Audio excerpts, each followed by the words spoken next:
Bonjour à tous. C'est un jour d'hiver comme tant d'autres, dans la forêt à Fort Yukon en Alaska. Nous marchons avec quelques chasseurs Gwich'in sous le couvert des arbres. La progression est difficile, il y a beaucoup de neige. Depuis ce matin, je ne sais toujours pas où nous allons. On m'a simplement dit qu'on se dirigeait vers une curiosité d'intérêt local. Au bout de plusieurs heures, nous arrivons à l'orée d'une clairière. Le brouillard est épais. Mais je distingue dans cette clairière et sous la neige une forme sphérique métallique d'une dizaine de mètres de haut. On dirait vraiment comme un vaisseau spatial qui aurait atterri là par hasard. Alors je me tourne vers mon ami Gwich'in Dacho avec un regard interrogateur. Et il me retourne mon regard avec un petit sourire et me dit « Ça, tu vois, c'est l'Amérique qui s'assure que la Russie ne vont pas leur reprendre l'Alaska. » D'accord. Alors je comprends au fil de la discussion qui s'engage qu'il s'agit en fait d'un radar rescapé de la guerre froide, mais toujours en activité. En témoignent les deux employés américains, Hirsute, qui sortent de la sphère par une petite échelle pour nous saluer brièvement avant de retourner travailler. Nous repartons bon an mal an dans la neige, puis Dacho s'arrête, se retourne vers moi de nouveau et me dit « Tu sais, j'aimerais vraiment savoir qu'est-ce qu'ils en pensent, les indigènes de l'autre côté du détroit de Bering, ceux qui vivent comme nous et qui sûrement passent devant les mêmes radars le matin en partant à la chasse. » Alors cette histoire peut vous paraître peut-être anecdotique, mais en fait pour moi il n'en est rien.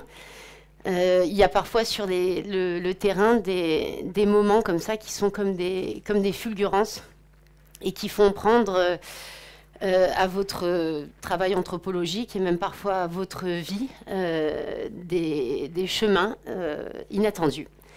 Et pour moi, qui allait en fait me pousser à traverser le détroit de Bering pour aller au Kamchatka. Mais avant de partir au Kamchatka, je vais quand même dire quelques mots sur les Gwich'in avec lesquels j'ai travaillé. Donc les Gwich'in sont une société de chasseurs-cueilleurs de langue atapascane qui vivent donc le pointeur, voilà, ici, dans cette région du nord-est de l'Alaska, qui vivent principalement de chasse, de pêche et de cueillette, et qui sont d'une cosmologie qu'on s'accorde entre anthropologues à appeler animiste. Alors en deux mots, qu'est-ce que c'est que l'animisme? C'est cette idée que les autres êtres qui nous entourent, ça peut être les rivières, les arbres et surtout les animaux, sont dotés de quelque chose qui ressemble à une âme, comparable à celle des humains, et que donc en fait ils sont en possession de... ce sont des puissances d'agir et de penser au même titre que le sont les humains. Et donc, être chasseur dans un monde animiste, ça requiert en fait une négociation permanente avec ces puissances, ces autres êtres qu'on ne contrôle jamais totalement. Et un art de la composition au quotidien, parce que donc on vit dans cette espèce de quotidien incertain avec lequel il faut faire pour survivre collectivement en forêt. Alors tout ça, c'est bien beau, mais en effet, lorsque moi je suis arrivée sur le terrain en Alaska, j'ai pas vraiment trouvé cet animisme-là tout de suite, mais d'abord une société extrêmement déprimée, parce qu'il faisait face à des chocs de plusieurs natures qui comment dire, finissaient par enterrer cette idée de l'animisme que j'exprimais au début. Et alors, qu'est-ce que c'est que ces chocs? Eh bien, le premier, tout simplement, c'est d'être dans un monde qui a été marqué par la colonisation et la violence coloniale très fortement dès la moitié du 19e siècle. Le deuxième, c'est de continuer en fait à vivre au contact de cet Occident, simultanément exploiteur de ressources naturelles. Bon, dans le cas de l'Alaska, il s'agit surtout du pétrole et des minerais, mais dans le cas des Gwich'in, vraiment du pétrole, et donc simultanément protecteur de l'environnement, c'est-à-dire avec une vision de l'écologie qui entraîne des régulations drastiques dans le cadre des parcs nationaux sur les pourtours duquel vivent ces indigènes, et qui donc les empêchent de chasser et de pêcher comme ils en auraient besoin pour survivre. Parallèlement à cette relation historique et actuelle à l'Occident, ils sont aussi en train de faire face à une situation de blocage face à leur environnement, disons, en lui-même, parce qu'ils sont aux avant-postes du réchauffement climatique, qui, comme vous le savez, a des effets majeurs dans toutes les régions du Grand Nord, arctique et subarctique de la planète. Alors face à cela, eh bien, eux de me dire que la première chose qui ressort de ça, c'est que le sens commun ne fait plus sens et qu'on n'arrive plus justement à se relier aux êtres qui comptent pour nous, comme pouvaient le faire leurs ancêtres. Et c'est vrai que moi, ce qui a présidé à mon terrain au début, ça a été cet effondrement, cette désespérance-là. Mais tout mon travail a consisté en fait à essayer de comprendre en fait comment il était possible que certaines personnes qui font partie de ce collectif Gwich'in étaient encore en capacité de penser l'instabilité et l'incertitude en cours dans les milieux alaskiens de manière extrêmement différente de celle à laquelle nous sommes habitués. Je me suis donc intéressée à leurs histoires, à leurs mythes et à leurs pratiques de chasse actuelles. Et en fait, au bout de... Je vous raconte ça en 2 minutes, mais évidemment, ça a pris 2 ans. J'ai fini par me rendre compte qu'en fait, ils arrivaient à aller puiser dans ce fond animiste qui constituait leur cosmologie depuis des millénaires pour en fait faire face à cette instabilité et à cette incertitude. Et en fait, très paradoxalement, la crise environnementale venait réactiver en fait des principes de l'animisme qui se voyaient donc revitalisés par ce délitement apparent des choses. Et donc j'ai donc travaillé sur ces réponses animistes que les indigènes Gwich'in proposaient face au monde tel qu'il vient, auquel on fait face à l'heure actuelle. Est-ce qu'il faut que je change le diapositive tout de suite? Je ne sais pas, non. Mais c'est pas grave, on va la laisser. Alors, je vais prendre un petit peu d'eau. J'étais donc lors d'un de ces soirs assise avec donc toujours Dacho, qui était un de mes interlocuteurs favoris à Fort Yukon, et qui, sur cette question d'effondrement, m'a dit ce soir-là que pour l'instant, depuis la sédentarisation des Gwich'in dans les villages la moitié du 19e siècle, ils vivaient encore dans les villages, mais que si venait à venir une crise politique et économique majeure, lui et sa famille repartiraient vivre en forêt. Et que c'était justement pour ça qu'il continuait en fait d'apprendre à ses enfants à chasser, à pêcher et à cueillir les plantes et les tubercules dont ils avaient besoin. Et là, deuxième fulgurance, je me suis dit, tiens donc, est-ce que, c'est vrai qu'en Alaska, même si il y a effectivement une crise, le système, disons, tient encore dans les villages. Mais je me suis dit, qu'en est-il de l'autre côté du détroit de Bering, donc du côté russe, où des indigènes, ceux-là même dont parlait Dacho dans l'histoire que je vous ai racontée au début, ont déjà en fait expérimenté un effondrement total de l'économie de laquelle ils étaient partie prenante.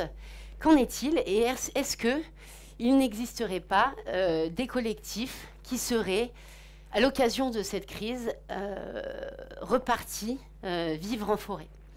Et donc j'ai traversé en fait le détroit dans cette idée, non pas comme c'était le cas chez les Gwich'in, où j'ai vraiment choisi cette société, je choisis de faire une monographie, comme on dit en anthropologie, sur ces gens-là, mais plutôt dans l'idée de tester cette hypothèse qui était, est-ce qu'il y a un collectif, un groupe, un clan familial qui serait reparti en forêt à la chute de l'Union soviétique. Et donc, avec cette idée-là, je suis partie au Kamchatka. Le premier terrain, c'était en 2014. Je suis partie avec un collègue spécialiste de Touva, Charles Stepanov, avec qui on a effectué un premier terrain préparatoire dans l'idée de les trouver.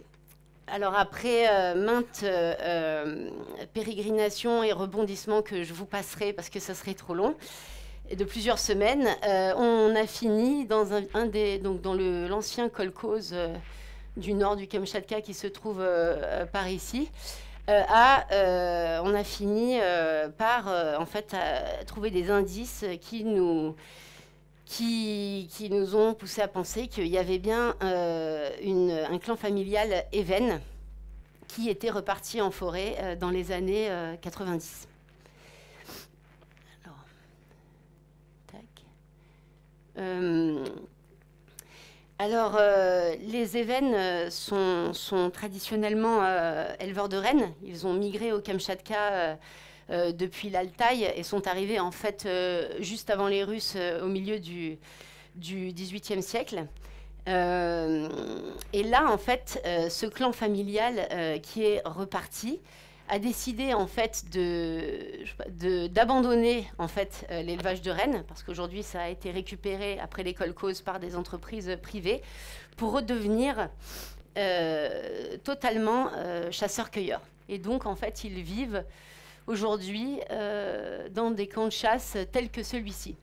Alors qui se situe à, pour vous donner une idée, 350 km de la première piste carrossable.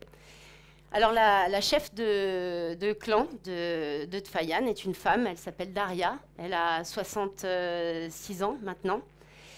Et en 1989, quand c'était déjà évident que c'était plus possible de vivre au kolkhoz d'Esso, a pris son bébé de 1 mois sous le bras et ses 4 autres enfants, et est reparti en fait sur ces terres sur lesquelles ses parents à elle nomadisaient avec leurs rennes 60 ans en arrière. Elle a été assez vite rejointe par ses frères. Et ils ont donc en fait créé 4 camps de chasse le long de la rivière d'Itcha, où ils vivent globalement en autarcie en hiver et sont rejoints 4 mois par an en fait par les enfants et les enfants qui continuent d'aller à l'école et les femmes. Je vais juste regarder l'heure. Okay, j'en ai plus pour longtemps. Alors voilà. Il y a quelque chose que Daria m'a dit lorsqu'elle m'expliquait en fait ce qui s'est passé à ce moment-là, à la fin des années 80. Elle dit cette phrase très belle, elle dit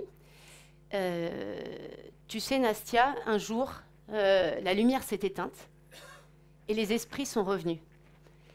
Et nous sommes repartis en forêt.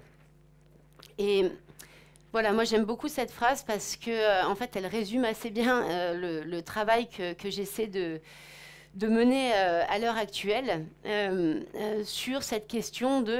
évidemment, ils ne sont pas simplement repartis en forêt pour des questions économiques, mais aussi pour...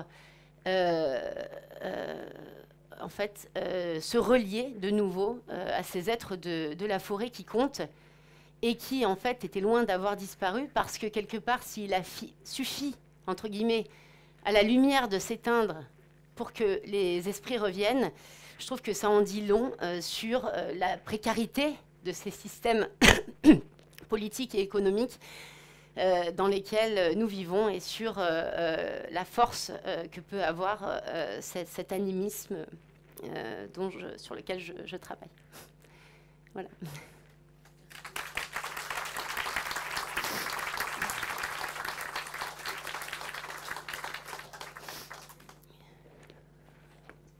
En fait, je ne vous ai pas mis voilà, Daria avec sa petite fille. Donc ça, c'est en été dans la yourte avec sa petite fille et son petit-fils.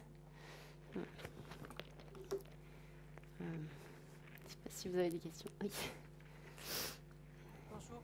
Qu'est-ce que vous pouvez dire sur l'effet du réchauffement climatique sur leur santé?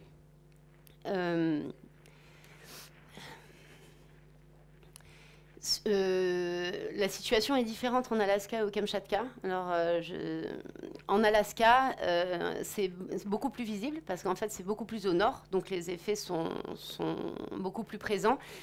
Et évidemment, c'est des chasseurs-cueilleurs qui ne peuvent plus chasser les animaux qu'ils chassent puisqu'ils chassent des caribous qui sont migrateurs et que ces migrateurs ne migrent plus là où ils migraient avant. Donc, il y a des grosses pénuries alimentaires, etc., qui sont compensées par les petits magasins, enfin le petit magasin, notamment à Fort Yukon, là où j'ai travaillé, qui les approvisionne en nourriture, mais c'est globalement de la malbouffe américaine. Et du coup, il y a d'énormes problèmes liés au fait qu'ils ne peuvent plus chasser ou pêcher comme avant. Mais encore une fois, ce n'est pas que le réchauffement climatique, c'est aussi lié aux régulations environnementales, aux régulations en fait écologistes dans ces régions qui sont des parcs nationaux.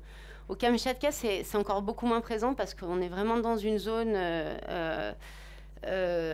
subarctique, je dirais. Et donc, c'est en fait eux, pour l'instant, ce qu'ils commencent vraiment à ressentir, c'est plutôt des amplitudes de température très rapprochées. En fait, ça veut dire que, par exemple, l'hiver dernier, un jour, il va faire moins 40 et le lendemain, plus 10. Et le lendemain, de nouveau, moins 20. Et en fait, ce qui fait que la neige, c'est vraiment un problème pour eux et pour les éleveurs de rennes et pour eux qui vivent quand même des animaux qu'ils chassent parce que les animaux, en fait, s'enfoncent dans cette neige humide et ensuite, parce qu'il y a donc cette amplitude, ça regèle et donc ils se retrouvent coincés en fait. Et il y a des hécatombes, par exemple cet hiver, le troupeau de rennes qui était non loin de nous a été décimé de moitié pratiquement à cause d'une variation de température comme ça. Et elle, ce qu'elle dit, c'est que c'est nouveau. Elle dit qu'elle n'a jamais expérimenté ça par le passé, que ça fait vraiment ces 5 dernières années qu'ils voient ça chez eux.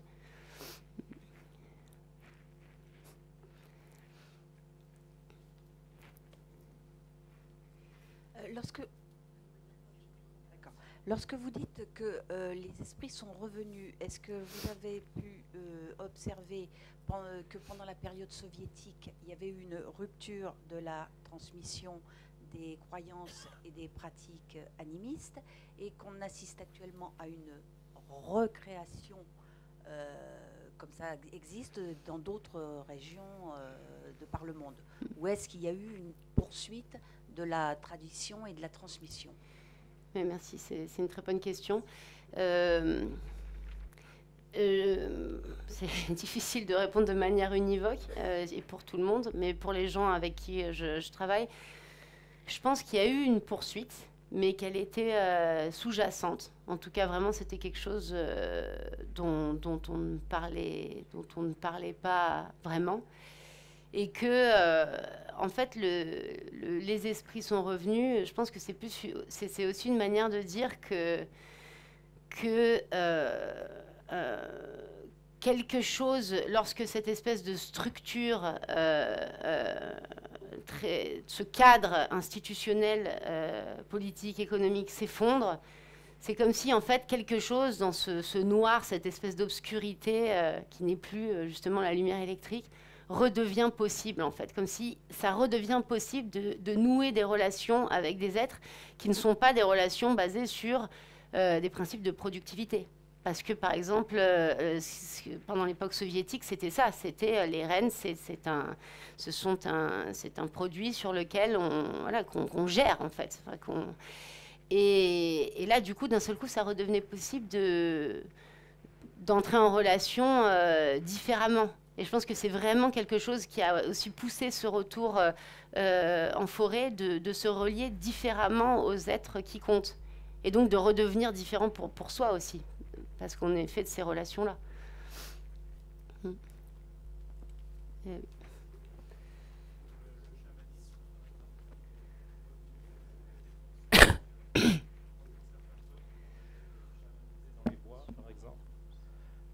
Voilà, donc à ce niveau-là, au niveau de la... Au niveau rituel, vous voulez dire? La spiritualité, est-ce que ça a été transmis Oui, moi je fais pas une différence. Enfin, donc quand je dis animisme, évidemment, ça implique qu'il y a une spiritualité, enfin qu'il y a un rapport aux êtres non humains, à la fois pendant la chasse et onirique, en rêve. Après, la question des rituels, encore une fois, en tout cas au Kamchatka, elle a été c'est vrai que la plupart des rituels ont été abandonnés. Et bizarrement, aujourd'hui, la revitalisation culturelle, on la trouve plus dans les villages, mais sous forme, donc les anciens kolkhozes, sous forme plutôt de folklore. C'est de la revitalisation culturelle. Les gens refont des habits traditionnels, des tambours, des danses, etc. Mais ils se produisent sur des scènes. Et la plupart du temps pour des touristes ou pour des événements, des fêtes, etc. Mais c'est vraiment sous forme de représentation, de spectacle, mise en spectacle d'un folklore culturel. Là où moi, ce qui m'intéresse, ces gens que vous voyez ici et qui sont habillés comme nous, qui sont retournés en forêt, alors eux ont choisi quelque part d'arrêter de danser comme ce qui était promu, parce que la danse était vraiment quelque chose de promu pendant l'époque soviétique. Il fallait vraiment qu'on représente, en fait, c'était la diversité des cultures dans une nation socialiste unie. C'était vraiment ça le mot d'ordre. Donc ces cultures ont été, cultures au sens formel, hein, ont été préservées. Mais ces gens-là, en fait, ont décidé de se départir, en fait, de ces aspects folkloriques. Donc ils ont même arrêté de danser et de faire des pseudo-rituels pour en fait recommencer à rêver, au sens où on fait silence autour de nous pour se remettre en relation avec cet être-là, mais de manière beaucoup plus épurée en fait. Et ce qui crée aujourd'hui des tensions énormes, comme vous pouvez vous imaginer, entre ces gens-là qui sont repartis en forêt et ceux qui sont restés au village. Évidemment, ceux qui sont restés au village disent que ces gens-là ont perdu leur culture parce qu'ils ne dansent plus, ils ne chantent plus, ils ne se produisent plus sur scène, etc. Alors que eux disent plutôt l'inverse parce que ils sont de nouveau capables de rêver des animaux et d'avoir un ressenti sur la teneur des relations à venir, etc. Donc c'est vraiment une question complexe. Mais voilà. Juste À propos du chamanisme dans les années 90, dans la région de l'Amour, là j'avais vu quand même des chamans, des vieilles femmes généralement, qui, comment dire, qui avaient gardé la tradition depuis les années 30, enfin je veux dire 40, enfin, et donc enfin, il me semblait qu'il était possible d'avoir un chamanisme non folklorisé. Oui, je pense que Mais pas en Kamtchatka apparemment. Ben, je pense que oui, c'est complètement possible et je pense que ça existe, mais en l'occurrence, là où je travaille, non. Mais oui, certainement qu'il y a des gens qui ont réussi à garder ça, mais c'est vrai que pas là où je travaille.